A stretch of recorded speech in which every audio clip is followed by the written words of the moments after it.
El conflicto de la cultura moderna, por George Simmel. 11. 3. Trataré ahora de presentar en algunos aspectos de la más reciente cultura, es decir, de la cultura desarrollada hasta 1914, la diferencia decisiva de todo el anterior proceso cultural, en el que siempre el anhelo por una nueva forma destruyó la vieja, mientras que ahora podemos percibir como último móvil de los desarrollos en este dominio, también allí donde la conciencia aparente o realmente progresa hacia nuevas formaciones, la aversión contra el principio de la forma en general. Es tal vez, para anticiparlo, solo otra expresión para lo negativo de este movimiento espiritual,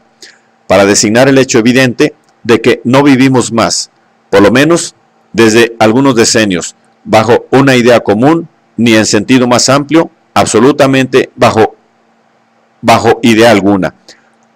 ni en sentido más amplio, absolutamente bajo idea alguna, como la Edad Media que poseía su idea cristiana eclesiástica y el Renacimiento, la del rescate de la naturaleza terrestre, a la que, aparte de la legitimación de sus fuerzas trascendentales, se le asignaba un valor, como la de las luces del siglo XVIII, que vivió para la idea de la felicidad general de los hombres por el dominio de la razón, y la gran época del idealismo alemán, que transfiguraba la ciencia por la fantasía artística y quería dar al arte, mediante el conocimiento científico, un fundamento de amplitud cósmica. Pero si se preguntase hoy a los hombres de las capas instruidas bajo qué idea en realidad viven, la mayoría daría una contestación de especialista, según su profesión.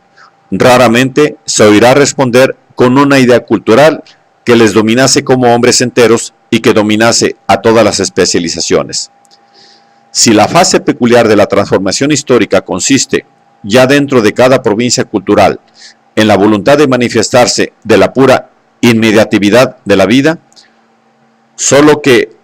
lo que solo ella puede lograr por medio de alguna forma, traicionando a causa de la insuficiencia de esta, precisamente aquel móvil realmente decisivo, la aversión contra el principio de la forma en general,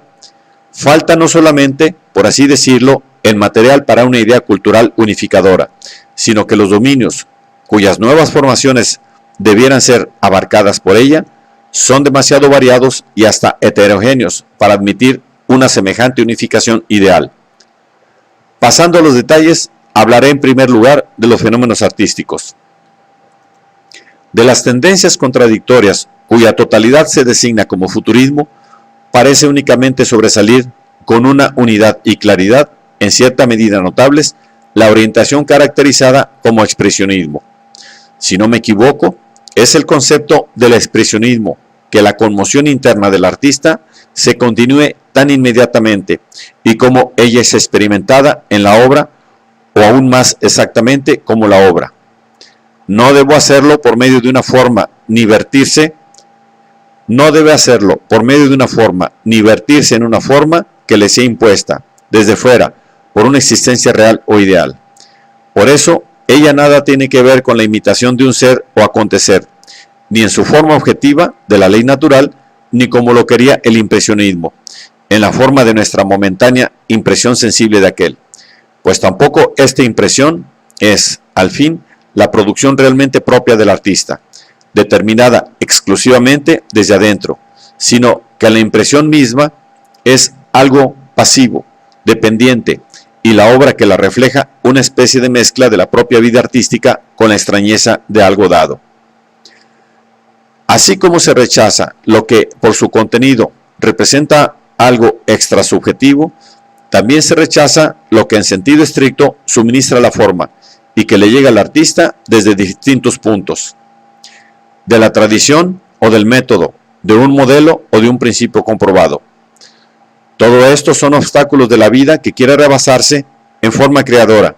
y que por lo tanto se encontraría solo como una obra desviada, rígida, ilegítima si obedeciera a tales formas. Quisiera representarme la creación del pintor expresionista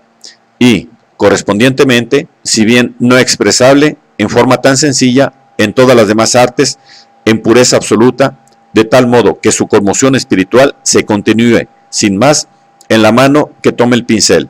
como el gesto expresa la conmoción interna o el grito el dolor, que sus movimientos de ella obedezcan sin resistencia, de modo que el cuadro que vemos finalmente sobre el lienzo sea la expresión inmediata de la vida interna que no dejó entrar en su despliegue nada exterior ni extraño. Que se dé también a cuadros expresionistas el nombre de un objeto con el cual no tiene ninguna semejanza, es, en realidad, bastante extraño y quizás superfluo, pero al fin no tan sin sentido como debe aparecer según las hipótesis artísticas hasta aquí en boga. Pues aquella conmoción interna del artista, que solo emana como obra expresionista, puede realmente venir de manantiales del alma inhallables o sin nombre, pero puede, naturalmente, surgir también del estímulo de un objeto externo. Y mientras hasta ahora se opinaba que el éxito artísticamente productivo de tal estímulo debiera mostrar una semejanza morfológica con aquello de donde partió, sobre este supuesto descansaba todo el impresionismo. El expresionismo ha disuelto este supuesto. Este reconoce que una causa y su efecto no tienen ninguna correspondencia en su forma externa,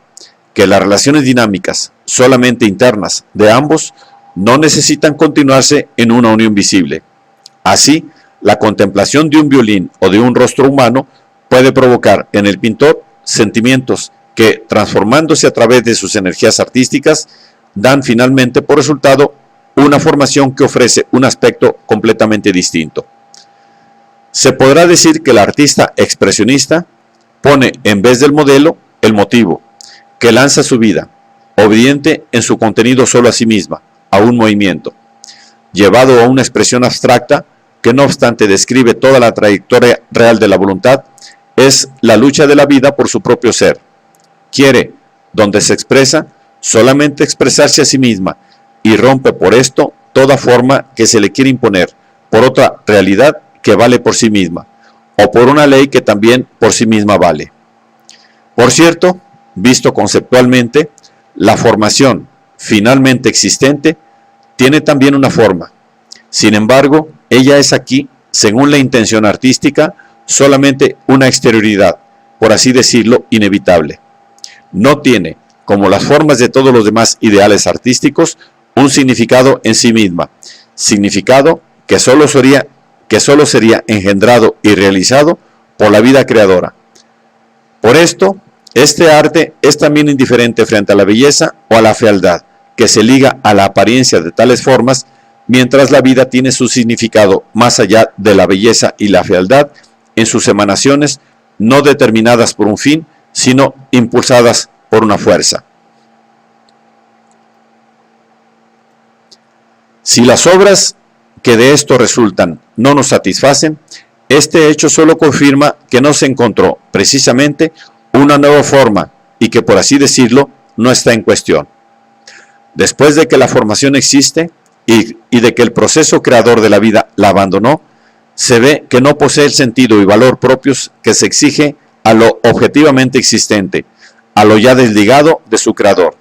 sino que la vida, expresándose solo a sí misma, celosa se los arrebata a esta formación. Tal vez estriba en esta dirección principal la extraña preferencia que desde algún tiempo atrás se hace notar por el arte antiguo de los grandes artistas. Aquí ha llegado a ser la vida creadora tan soberana, tan rica en sí misma, que rechaza cualquier forma tradicional o compartida por otros, que su exteriorización en la obra de arte no es otra cosa que su propia fatalidad en cada caso. Por conexa y pleno de sentido que sea la obra de esta, desde el punto de vista de las formas tradicionales, aparece a menudo esparcida, sin equilibrio, y como si consistiese de fragmentos. Esto no es incapacidad senil para la formación ni debilidad de la edad, sino fortaleza de la edad. El gran artista es, en esta época de su perfección, tan puramente él mismo que su obra, solo por la forma, muestra lo que la corriente de su vida por sí misma crea. La forma ha perdido su derecho de propiedad frente a la vida.